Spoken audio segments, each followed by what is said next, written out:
பேர் மரிய சுரேஷ் ஈஸ்வரி. நான் முல்லைத்தீவிலே சிலாவத்தை எனும் கிராமத்திலே வசித்து வருகின்றேன்.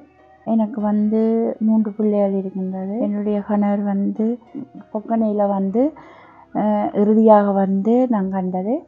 அந்த சமயத்திலே எனக்கு கடைசி குழந்தை 2009 முதலாம் மாதம் 6ஆம் தேதி கிடைத்தது.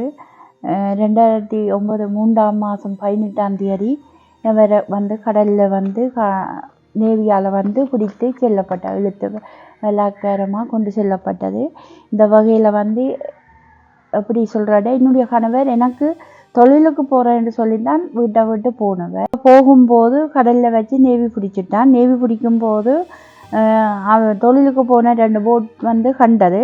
இவரை நேவி பிடிச்சி வள்ளத்தால் போன போட்டால் இறக்கப்பட்டு, அதே நேரத்தில் கடலில் உடுப்புகள் கலட்டப்பட்டு 2 கையையும் கட்டி, அந்த பின்புறம் கையையும் கட்டி கும்பிட்ட 2 கையும் எடுத்து கும்பிட்டவர் தன்னை விட சொல்லி, அந்த நேரத்திலையும் அந்த நேவி போட்டில் தூக்கி எறியப்பட்ட சம்பவம் 4 பேர் பார்க்கப்பட்டிருக்கிறான்.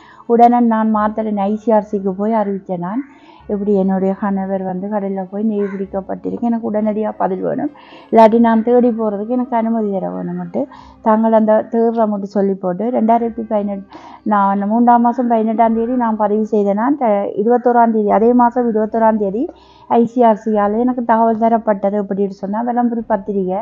ஆனால் விளம்பரி பத்திரிகை இங்கே இல்லை, யாழ்ப்பாணத்தில் என்னுடைய உறவுகள் பார்த்துட்டு எனக்கு அறிவித்தது. அதே நேரத்தில் எல்லா நியூஸ்கள்லேயும் இலங்கை நியூஸ், அந்த புலிகரங்குரல், அப்படி எல்லா நியூஸ்லேயும் இவரை பிடிச்சி கொண்டு போனதுட்டதை வெளிப்படையாக அறிவித்தது. இந்த வகையில் பிடிக்கப்பட்டு இந்த அடையாளத்தோடு தான் அவர் போகப்பட்டது.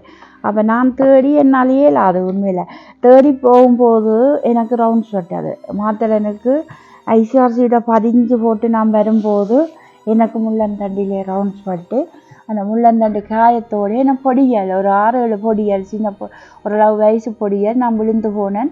அந்த நேரம் தூக்கி பெரியமடம் பாடசாலையில் வைத்தியம் மருந்து கட்டி போட்டு என்னை வீட்டை கொண்டு விட்டவே. ஆனால் அப்படி இருந்து நான் அந்த காயத்தோடு தான் அவரை தேடினேன்னா அந்தலாம் செல்விச்சு காயம். இது உண்மையிலே ஐசிஆர்சி எனக்கு அறிவிச்ச அப்புறம் மிகவும் ஒரு சந்தோஷமாக இருந்தது. என்று சொன்னால் அவர் பிடிபட்டுட்டார், அவரை பற்றி தகவல் கிடைச்சிடுது. நான் எப்படியாவது போய் அவளை மீட்டுடுவேன். நேவி அறிவிச்சிருக்குது, நேவி பிடிச்சது மற்றது திருகோணாமலையில் தான் ஐசிஆர்சி நின்றவியல். அப்போ அவியல் அறிவிக்க காயப்பட்டவை இறந்தவியல் அறிவிக்க இந்த மனுஷனம் பிடிச்சதும் அறிவிச்சிருக்கணும். அப்போ அதை நம்பி நான் போய் தேடி என்னுடைய காயத்தோடையும் என்னுடைய புள்ளியலின் அந்த வலு குறைஞ்ச இதோடையும் தான் நான் தேட போனேன்.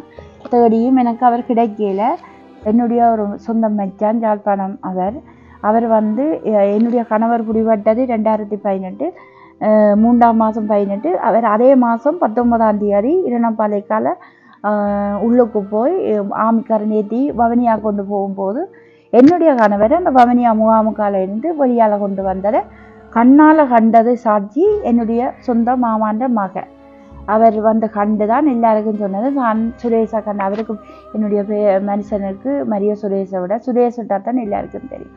அவன் நான் சுரேஷை கண்டதுட்டு அவன் இந்த விட்டு எல்லாருக்கும் சொல்லும் போட்டு சொல்லி அந்த நம்பிக்கை எங்களுக்கு இப்போ வேறு யாரையும் சொல்கிறத விட இந்த சொந்தம் கண்டதுட்ட ஒரு தத்துணிவு எனக்கு கூட வந்துட்டுது. அப்போ அவரை வாகனத்தில் உள்ளாலேருந்து ஏற்றி கொண்டு போய்க்க இவைய உள்ளுக்கும் கொண்டு போயினான்.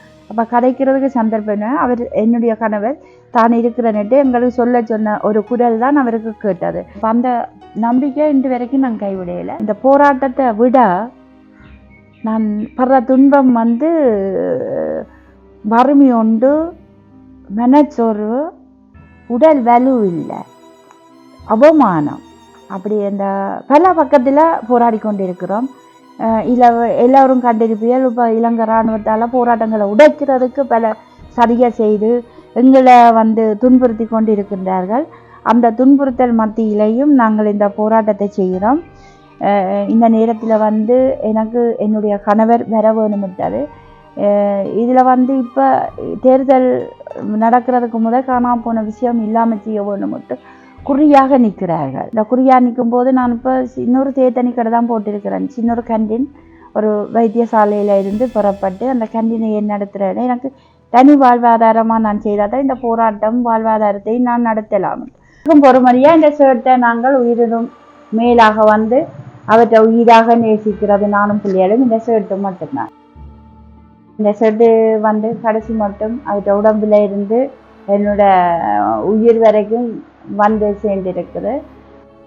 இந்த போராட்டம் மட்டும்தான் இலங்கை அரசாங்கத்துக்கு பெரிய தடையாகவும் தலையடியாகவும் இருக்குது. ஆனால் இந்த போராட்டம் மட்டும் காணாமல் ஆக்கப்பட்ட போராட்டம் மட்டும்தான் நிலைச்சு நிற்கிது இந்த நாட்டில். வந்து என்னென்னு சொன்னால் பாதிக்கப்பட்ட தரப்பு சாத்தியங்களோடு இருக்கிறதால இலங்கை இராணுவம் ஒருதரையும் கை வைக்க இல்லாத மறைமுகமாக பிரச்சனையில கொண்டு போயிடும்.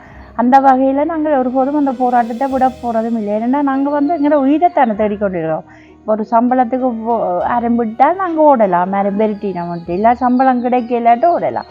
இந்த எங்கெந்த மனச்சாட்சியும்படி எந்த உறவை நான் கிடைக்க முடியாது தான் இந்த போராட்டத்தின் உண்மையான காரணம். அப்போ எங்களை நீதி தான் கிடைக்கணும். நிதியை நாங்கள் கேட்டு ஓடையில்லை இது வரைக்கும், இப்பவும் ஓடையில்லை. நீதிக்காக போராடுகின்ற நீதி என்றால் எங்களோட உயிரங்களுக்கு கிடைக்கணும். இல்லை அவர்கள் என்ன செய்தது இல்லாத கொண்டீர்களா இங்கே என்ன செய்த நீங்களோட அடையாளப்பட்ட காணாமலாக்கப்பட்ட நாட்டில் இலங்கை 2வதும் நிலைச்சி நிற்கிற போராட்டமும் வலிந்து காணாமையாக்கப்பட்ட போராட்டம்.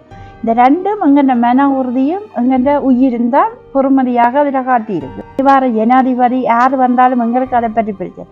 இது சர்வதேச பொறிமுறை நீதிக்க போய் எங்களுக்கான சரியான நீதியை பெற்றுத்தர வேணும். இனி யார் அது தமிழராக இருந்தாலும் சரி, முஸ்லீமா, சிங்களா, எங்களுக்கு அதை பற்றியெல்லாம் பிரச்சனை. தமிழர் வந்தாலும் அவையும் ஜனாதிபதியாக தானே வர வேணும். எங்களுக்கான நீதி சர்வதேச விசாரணை, சர்வதேசத்தில் வந்து பப்ளிக்காக அவைக்கு எங்களுக்கு இந்த